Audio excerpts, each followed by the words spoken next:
Welcome back. My guest today is Gloria Purvis. Gloria, thank you so much for making time for us. Oh, Matthew, I'm glad I could talk with you. Thank you for making time for me. You're very, very welcome. As you think about Indianapolis, National Eucharistic Congress, well, what are you most excited about? Oh my gosh, honestly, it's the gathering of so many Catholics in one space. I think that's going to sanctify that whole state, actually, all of us coming together in Indianapolis. And I'm having my World Youth Day throwback vibes because the last time I've gone someplace where there are a tremendous number of Catholics that really takes over the city is when I was in World Youth Day. And the most memorable one to me is the Jubilee 2000 in Rome.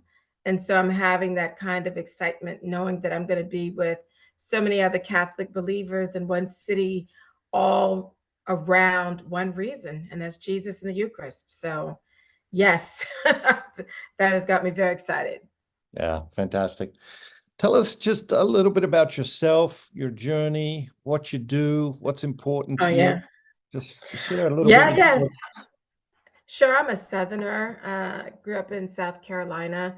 I'm actually a convert to the faith, converted as a child. My family was not Catholic, so I was the lone Catholic for a little while in my family until all my sisters converted years later. And then we married men who were Catholic or converted to Catholicism. So all the children are Catholic. So somehow this whole family went from non-Catholic to now we're all Catholics. Um, Let's see. I generally do media work, generally talking about the dignity of the human person from the womb to the tomb. And given what's happened in the United States in the last few years, it's really trying to help Catholics understand that from the womb to the tomb, the dignity of the human person also includes the issue of race. And in the United States, because we struggle around race in this country. And frankly, I think it's the result of specific cooperation with evil that has damaged the bonds of the human family. And so I tried to help people understand how racial justice is very much a part of conversations about the dignity of the human person. Um, the I would say I also believe that our faith gives a certain richness and depth to the conversation that we don't normally hear. It's always talked about in terms of political party or temporal power, but never really is racism ever talked about as a sin, as a direct rebellion against God's plan for the human family. And so I spent a lot of time discussing those kinds of issues as well with people here in the United States and outside the country who are interested in it. Mm. Um, so I know your podcast is a big part of what you're doing now, or Yes. a big way you're reaching people. Uh, Mhm. when did you start the podcast, and what brought that about? So I started the podcast. I want to say my very first episode was on the 1 year anniversary of the murder of George Floyd, and it's called the Gloria Purvis podcast, and I do it in collaboration with America Media. At that time, after it was around the time of let's see, Ahmaud Arbery in Georgia being murdered, Breonna Taylor with the police doing a no-knock warrant and shooting her dead, and then culminating in the Memorial Day weekend murder of George Floyd. I was having lots of discussions on a radio show that I did on EWTN called Morning Glory. It was the number one drive time morning radio show for Catholic radio. And we discussed, all those issues, but it made a lot of people angry.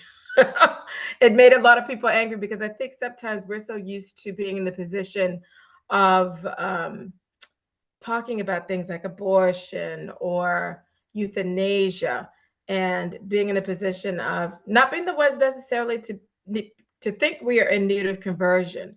But in the area of racial justice, it was very apparent to me that there was a widespread need for acceptance of the church's teaching about the human person. And it put an audience that's usually not in a position of being thinking that they need to be to convert on something in a position to convert. So from those discussions, I had a separation from the radio show. but I was like, that's fine with me because whatever God wants, I will do. And then America Media had approached me about doing a podcast in collaboration with them. And I was very much interested in elevating voices within the church that hadn't been heard before, or from perspectives that hadn't been heard. And so here we are. Got it. And what about your conversion to Catholicism? How old were you, and what instigated that? So my parents were interested in making sure we had good education. And so although they weren't Catholic, they sent me and my sisters to Catholic school from first to 12th grade. And I had an encounter during adoration that led to my headlong conversion into the Catholic Church. No ifs, ands, or buts. I was 12 years old and have been a Catholic ever since. What did your parents say when you came home and said you want to become Catholic? They actually, I think it was just a grace. They were like, okay. It's particularly my father's like, what is she talking about? And my mother's like, I've got this. Don't worry about it. So she said, oh, you want to be Catholic, huh? I said, yeah. She says, okay. You're going to go to mass every Sunday, every holy day of obligation. You're not going to eat meat on Fridays, and you're going to pray the rosary. And I was like, okay. So she was just letting me know, I know some of what it takes to be a Catholic, and you will be that. Do you understand that kind of thing? So yeah, that's what it was. And they weren't in any way resistant to it. I think they were like, okay, if you're going to be Catholic, you're going to be Catholic. So that's what it was. And I would say the life of my family changed in a lot of positive ways. I think in support of my being a Catholic, my becoming a Catholic. So nobody ate meat on Fridays because my mother wasn't cooking twice, those kind of practical things. Um, it changed how we celebrated Christmas because, I'd want to go to midnight mass the night before, and just there was no such thing, in the Protestant church. You celebrate Christmas on Christmas Day. So waiting up for me to come back from midnight mass to do any celebrations was just a very different thing. My Baptist grandmother really encouraged my devotion to Our Lady, particularly to praying the rosary. She let me know because my grandmother at the time, my father's mother, I grew up with her in the house later, like later in my life around, I guess she moved in when I was about maybe 5. I can't remember, but I know my father didn't want her living in her big house by herself. So he's like, Mom, you got to move in here. I can't sleep at night knowing you're in that big house by yourself. So she just encouraged in beautiful ways for me to practice the faith. She also teased me a little bit. She's like, yeah, Catholics are afraid of the water. Y'all do a little sprinkle, sprinkle, but the Baptists, we do full immersion baptism, So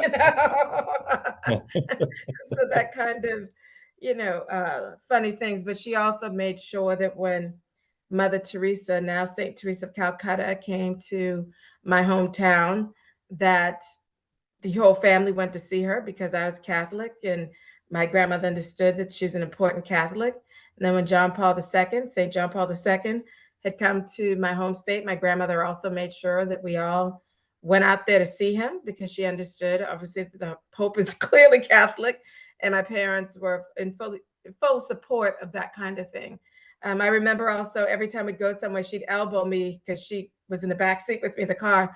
Every time we passed a Catholic church, she said, "You're a Catholic now. You got to make the sign of the cross when you go by." And it's so beautiful when you know that it's because of who's in the church, right? Yeah. We know our Lord's in the tabernacle.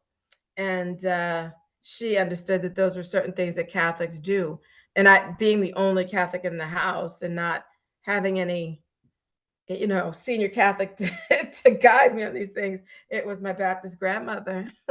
And of course, my mother encouraging and supporting all the things that would come with being a Catholic. Yeah.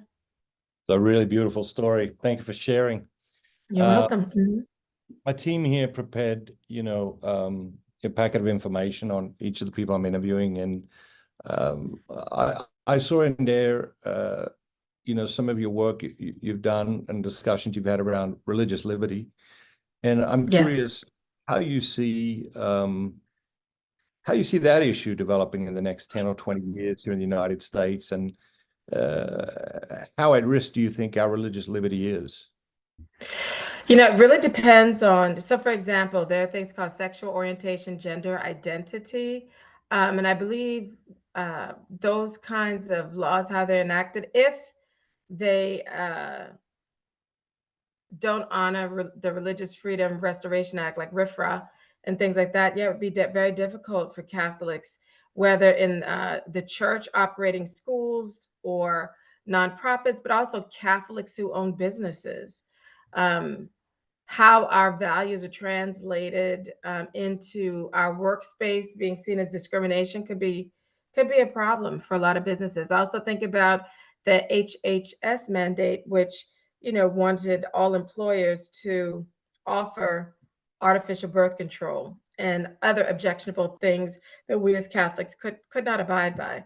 But if there's no space for us to own businesses and do our nonprofit work according to our values, then yeah, that's a huge problem for us in this country, especially if it's if the government is mandating these things. That's a direct violation of our religious liberty.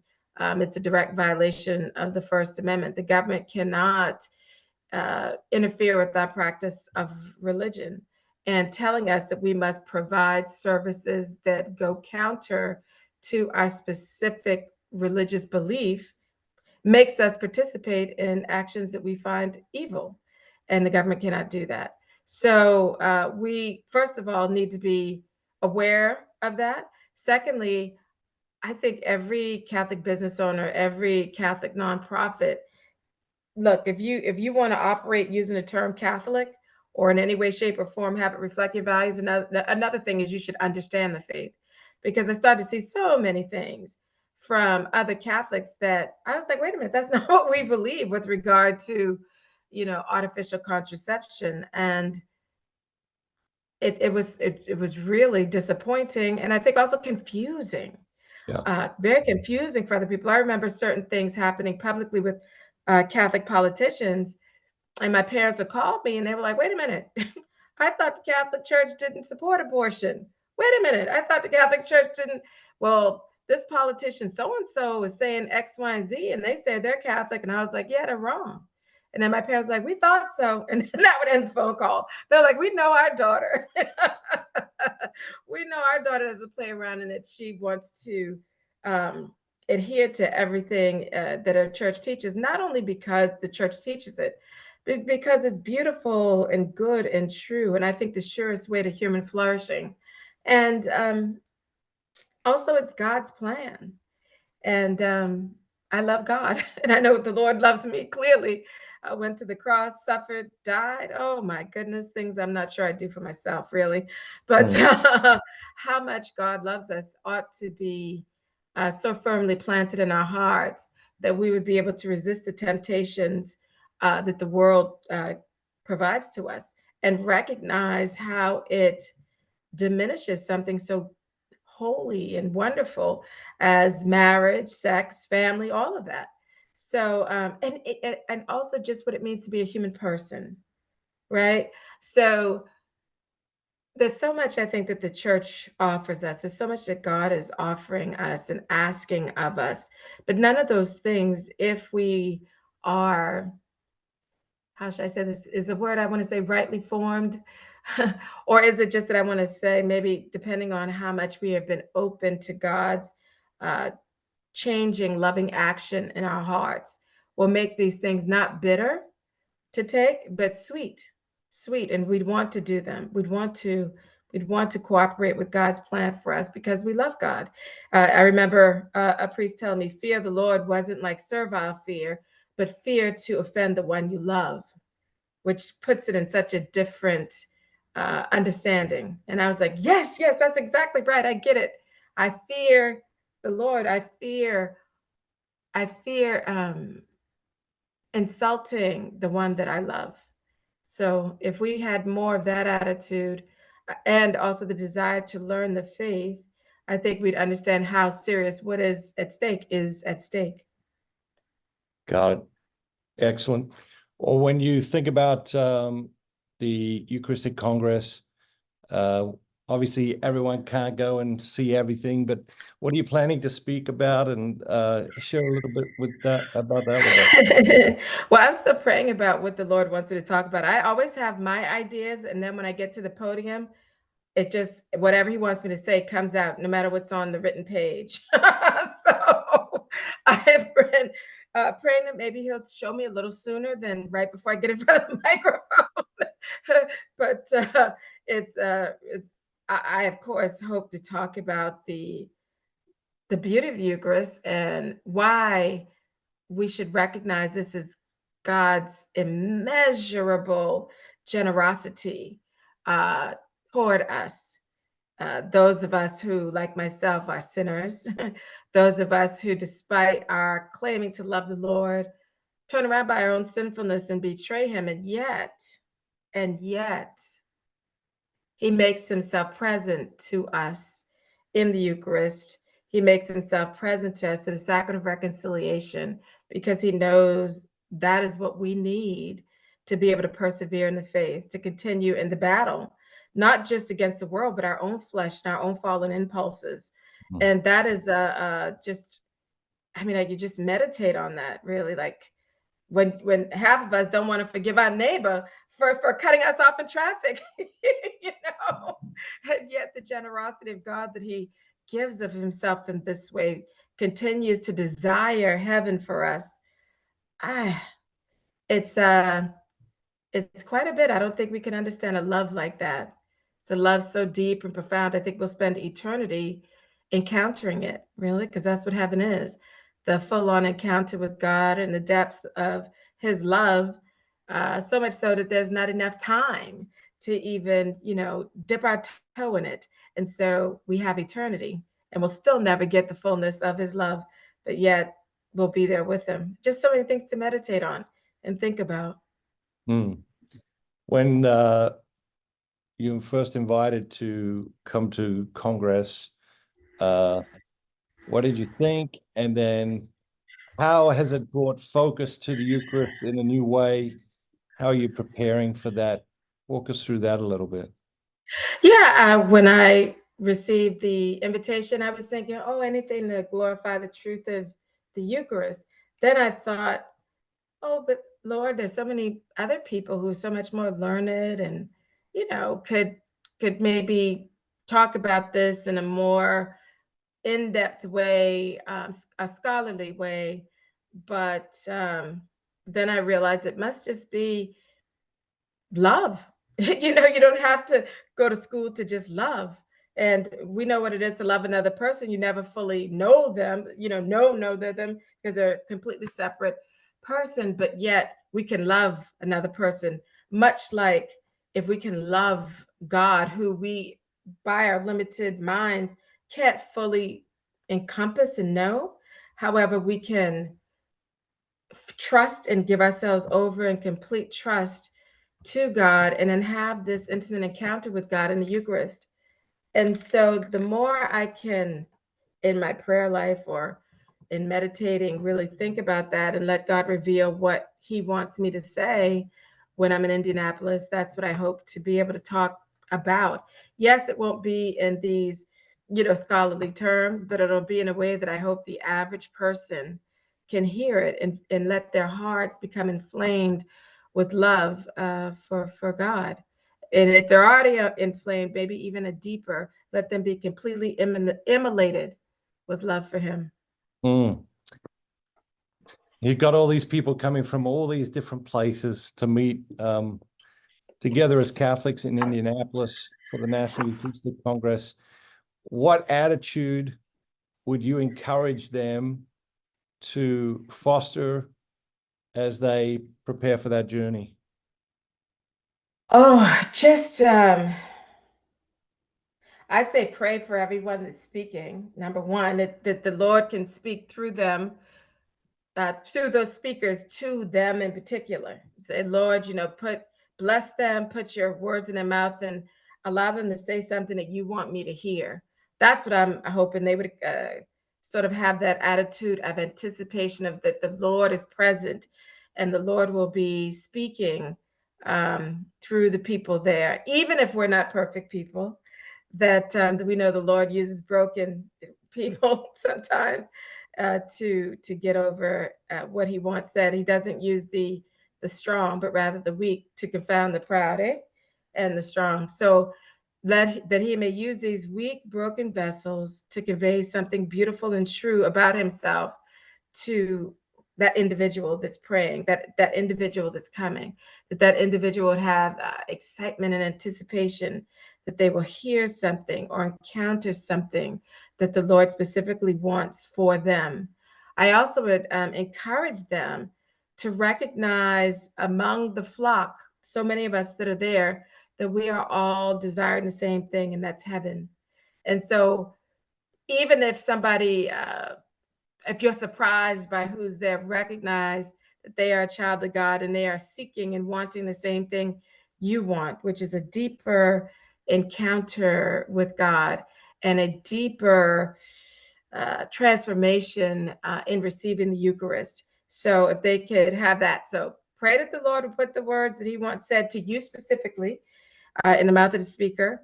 And also have that excitement about all the people you're going to meet who are not like yourself, but that reminds you of the Catholicity of the church and hopefully gives you a foretaste of what heaven will be like. Beautiful. Love it. Gloria, it's been great to talk with you. What a fabulous conversation. I'm really glad for this opportunity. Oh my God. Thank you, Matthew. You're going to love this, but I look forward to seeing you in Indianapolis, and God bless you. God bless you too. No Cincinnati chili, okay? No Cincinnati chili. Just kidding. I look forward to seeing you, Matthew. Thank you so much. Have a good night. You too. Take care. I have a dream. These are among the most quoted words in the English language outside of the Bible. They are the words of Martin Luther King Jr. If he had stood on the steps of the Lincoln Memorial on that hot summer's day in 1963 and said, "I have a plan," would the speech have become one of the most memorable speeches of all time? I don't think so. The ability to dream is uniquely human and an extraordinary gift. This God-given ability to look into the future and imagine something better and then return to the present and work to bring about that better future is a remarkable gift. And yet, sadly, it is massively unemployed in most people's lives. Think of it for a moment. When was the last time you used your God-given ability to chase down a personal dream? When was the last time together as Catholics we had a common dream and pursued it with relentless passion? I believe it is time we all started dreaming again. It is time for Catholics to move beyond the sense of defeatism holding us back, to envision new, bold possibilities, and to work together in a collaboration with God to make those dreams a reality. So let me tell you a little about my dream, and then perhaps it can become our dream. I have a dream that the whole world would be consecrated to the Eucharist, one person at a time, one marriage at a time, one family at a time, one neighborhood at a time, one parish at a time, one diocese at a time, one country at a time. The whole world consecrated to Jesus in the Eucharist. This new book, 33 Days to Eucharistic Glory, is the first step to making that dream a reality. It is the first ever Eucharistic consecration. It's an unprecedented invitation to make an unconditional surrender to Jesus in the Eucharist and experience an explosion of grace in your life. Order your copy today and join us in the dream to consecrate the whole world to the Eucharist. It is a bold dream, but isn't that what is needed at this time in history? Be bold, and mighty forces will come to your aid, was Goethe's insight. Those mighty forces are Father, Son, and Holy Spirit, and all the angels and saints. Isn't it time Catholics did something bold? Isn't it time we did something bold together? It is my fervent hope that this dream will help fuel your dreams, and together, as Catholics, we will become a people of possibility again. So join us. Be one of the first people in history to experience this Eucharistic consecration. Order it now for yourself and anyone in your life who needs to dream again. And remember, be bold, be Catholic. Hi, I'm Matthew Kelly, and I hope you are enjoying this spiritual pilgrimage. The response to 33 days to Eucharistic glory has been amazing. As a result, we've decided to host a very special retreat in Fatima this October to consecrate America and the world to the Eucharist. I will personally host this retreat, and I'm looking forward to taking some of my children to Fatima for the very first time to participate in this retreat also. We'll also be joined by a host of other speakers, bishops, and priests. Our goal is to have someone to represent every country in the world present for this world consecration. We host almost a dozen pilgrimages each year, but this will be the first time in 7 years I have personally attended a pilgrimage. I would like to personally invite you to join us in Fatima this October for this extraordinary event. Visit Fatima2024.com to learn more.